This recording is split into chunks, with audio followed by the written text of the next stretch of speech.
The inspiration for this garden chair came from fine woodworking project plans. The project was developed by Michael C. Fortune. As you can see, I'd made a slight modification, taking the top two slats off the back of the chair. The first step was to build two bending forms, one for the seat and back slats and one for the front leg and armrest. The forms were built out of 3/4 inch MDF with 3/4 inch pine ribs and skinned with 1/8 inch hardboard. Started out tracing the patterns, rough cutting them out of the MDF. Once I got one of the patterns to the shape I wanted, I duplicated it with a trim bit on the router table. Here I am cutting the various ribs to length and width. I glued the ribs to the shapes, put brads in temporarily to hold them in place, and then finally screwed each of the ribs in from top and bottom. I used 2 sheets of 1/8 inch hardboard for the skin. The laminates get sandwiched between the bending form, 4 sheets of 1/8 inch hardboard, and a 1/4 inch piece of plywood with 1 inch square reinforcing ribs. I cut the laminate sections, which are an 1/8 inch thick, out of walnut that I had on hand. I used 3/4 inch walnut, any thickness would do. The process was to plane both sides of your stock, resaw a little over 1/8 of an inch off of each edge, replane your stock, and then cut another 1/8 of an inch off of each side of the stock. After that, then you'll have one side of each of the laminates that have to be cleaned up.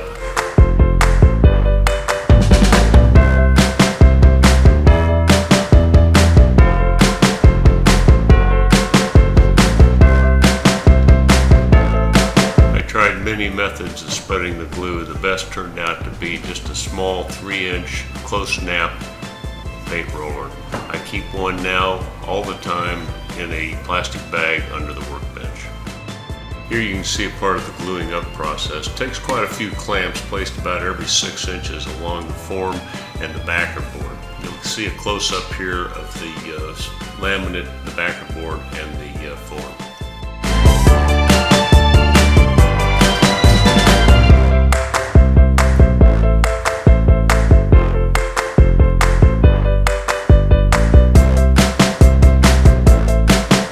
Made many patterns out of 1/8 inch hardboard. Here I am using the pattern for the arm and front leg section, getting ready to shape it on the bandsaw.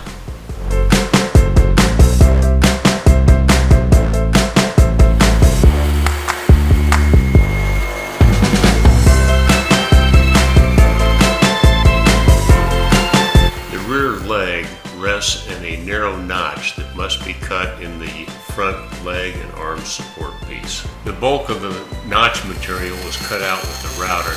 Here I am building a support to support the router during that operation.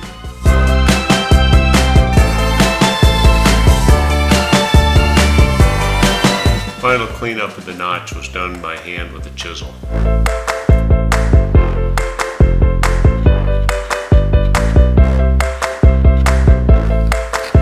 There's a small bridle joint in the back at the brace and the 2 uprights. I cut those by hand. There are several solid pieces, of which each was cut from a pattern. The front brace has a half-moon decorative element, which I cut with a Forstner bit first and then shaped the piece on the bandsaw. All the slats are 3 inches wide. I cleaned up one edge of glue squeeze out with scraper and a hand plane, and then ran that edge through the jointer. I then used that as my true edge and cut 3-inch slats at the bandsaw.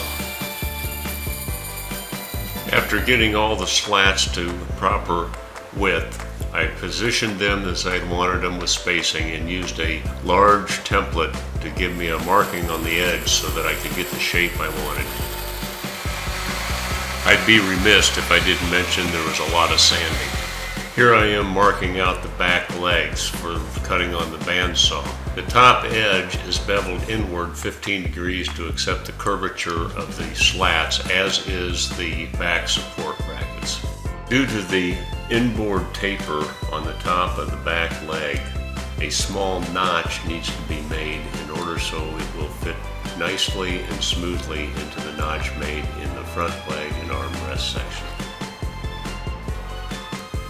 Because the slats are curved and rest on a 15-degree bevel, it's necessary to offset the screw holes. First, I drill a countersink so I can install a plug after I put the screw in. Here you can see the process I use for making plugs. I dry fit all the solid pieces, mark them for drilling, and to make sure everything fits satisfactorily. After the dry fit, I drilled and sanded and finished the solid pieces prior to assembly.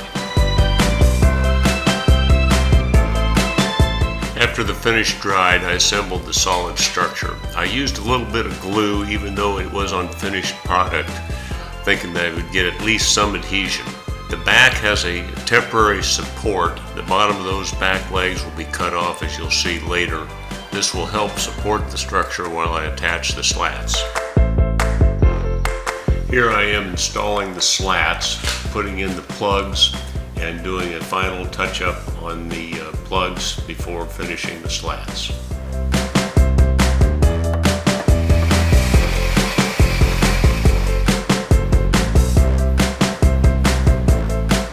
Here I am trimming off the back legs and doing some final work on the front legs to provide for a nice, stable, even setting chair.